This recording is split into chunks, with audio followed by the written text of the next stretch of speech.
So as you got involved, Nancy, in being a guide with et cetera, and learning about all that, you found out about the threats to the river and the Stanislaus River, and you became involved in Friends of the River itself, which had the Prop 17 campaign, and then later Wild and Scenic Rivers bills campaigns, and you eventually moved to Sacramento and got really engaged in it all. How did that involvement kind of all start up?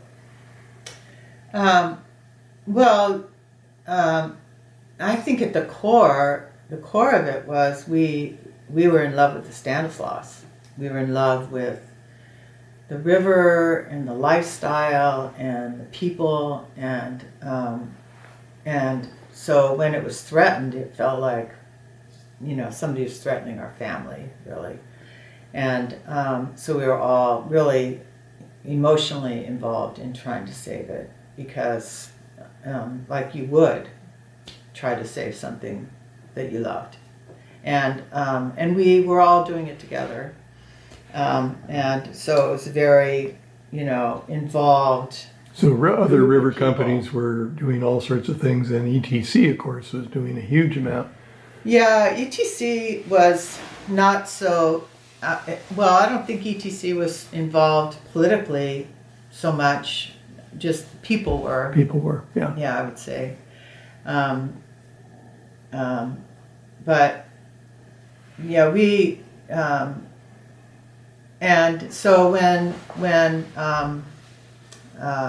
Prop 13, Prop 17. Prop 17 lost In 1974, November 1974. We were all devastated, and didn't really know what to do after that until in 76, when there was a new bill to try to save it that went through the legislature, which was called... That was the Peter Bear's bill, the Wild and Scenic Rivers bill in California. Yeah, we decided, I don't know who decided, we decided, FOR decided we should send some people down to LA. And so Alexander Gagin and I went down to LA first. For some reason We're going to come back to the details of that story in just a minute. But you also you moved into the FOR quote unquote offices, which were in a house that Mark Dubois had in Sacramento, and was working out of the office and with the organization on all of the things FOR was doing. Yes. I don't know if I was living in the house before I went down to LA or not, I don't remember.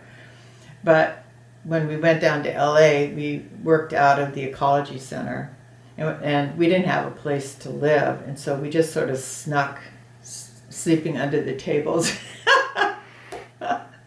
And then we put our sleeping bags away when people would come to work. It turned out she knew we were doing that, but we didn't know she knew for a while. This was an effort to try to get legislative support for the Wild and Scenic Bill. Yeah, do what we could in LA, to move the campaign along, get support, yeah. And then gradually people came down, so we rented an apartment. And it was like a one-room apartment. It didn't even have like a bedroom. It had a hallway, so we slept in the hallway. And Cass and I were sleeping in the hallway, and a guy would come and sleep like in the closet on the high up on the shelf up in the closet, and then it'd be like 20 people sleeping in the main room. And this was also, you could walk precincts and we'd talk walk to and people. run to San Bernardino and put up posters and flyers and, signs over freeways. And it was like, it was like trying to, just whatever people could think of. We got involved, and some people knew Jackson Brown, because he'd come down the river with us, and so trying to get him to support our cause, and whatever kind of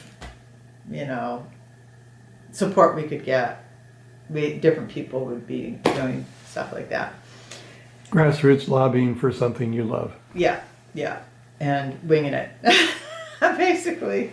I mean, I think it's a really interesting point because there weren't really models for these grassroots campaigns at that point. This is just a few years after Earth Day, and nobody knows how to do these things. So you guys are having to invent this as you go. Yeah, just do whatever anybody could think of. Brainstorm, what can we do, I remember Cass going to San Bernardino and there were, giving talks and trying to get into the school to, educate people about the river and, the Army Corps would, represent their side and why they should dam it. And so it was like very grassroots, but, and really empowering just to be working with a group of people, young people who are really None of whom were being paid. Nobody got Everybody paid. was a volunteer. Everybody's volunteer. No, Yeah. I don't know where we really got our food. I don't know. I don't know how we paid for anything.